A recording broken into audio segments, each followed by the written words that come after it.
Paul Sutter, seorang astrofisikawan di Ohio State University, menyebut bahwa bumi tidak mudah dihancurkan. Meski ribuan bom diledakkan, wabah penyakit menyerang dan membunuh seluruh makhluk hidup, atau biosfer dilenyapkan dengan semacam nano, namun planet ini akan tetap ada.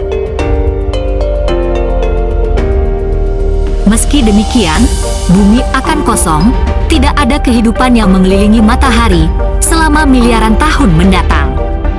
Tak ada flora dan fauna, manusia, dan sebagainya. Layaknya planet-planet lain yang berada di tata surya ini. Jadi, apa yang bisa membuat bumi jadi hancur lebur dan musnah dari jagat raya ini? Berikut 3 faktornya. 1. Lapisan-lapisan bumi lepas. Planet kita disatukan oleh gravitasinya sendiri.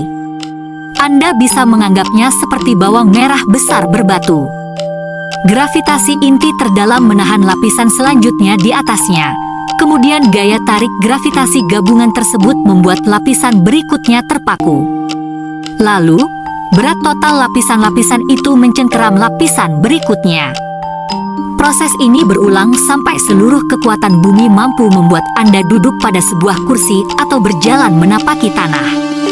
Jadi, seandainya Anda ingin meledakkan bumi, Anda perlu melepaskan bawang merah itu, lapisan demi lapisan.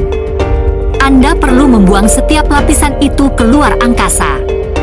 Anda juga perlu memastikan bahwa lapisan-lapisan itu benar-benar lolos dari tarikan gravitasi bumi yang tersisa untuk selamanya. Papar Paul Sutter. Saat bumi tercabik-cabik, lapis demi lapis, tarikan gravitasi semakin lemah dan setiap lapisan lebih mudah lepas. Seluruh proses ini dapat diringkas dengan persamaan praktis, dengan menghubungkan energi yang dibutuhkan untuk menghancurkan sebuah planet. 2. Sumber energi hilang. Ada banyak energi di bumi.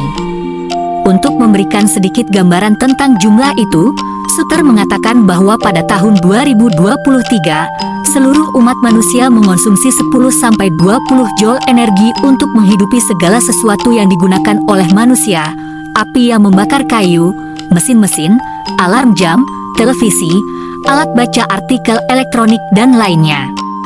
Jadi, jika Anda menggunakan semua output energi dari pembangkit listrik tenaga nuklir, bendungan hidroelektrik, pembangkit batu bara, panel surya, dan kincir angin, maka Anda perlu menunggu 1 triliun tahun untuk menggantikan jumlah tersebut. 1 triliun tahun adalah waktu yang cukup untuk mengumpulkan energi yang sepenuhnya mampu membelah bumi.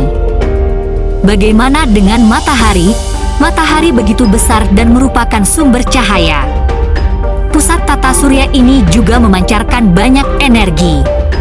Setiap detik dan setiap hari, waktu di bumi, bintang raksasa ini mengunyah sekitar 4 juta ton hidrogen, menggabungkannya menjadi helium, dan melepaskan energi dalam bentuk radiasi. Radiasi itu akhirnya lepas dan meledak di ruang angkasa. Sebagian besar hilang begitu saja, tetapi beberapa di antaranya menyerbu bumi, di mana dimanfaatkan oleh planet ini. Alga dan tumbuhan-tumbuhan mempelajari proses tersebut selama miliaran tahun yang lalu, dan berevolusi dengan memanfaatkan energi itu untuk tujuan mereka sendiri. Energi itu pada akhirnya menggerakkan rantai makanan. Jadi, ada banyak energi dari matahari, tetapi apakah itu cukup? Lagi pula, matahari hanya akan berpendar dalam 5 miliar tahun, ucap Sutter.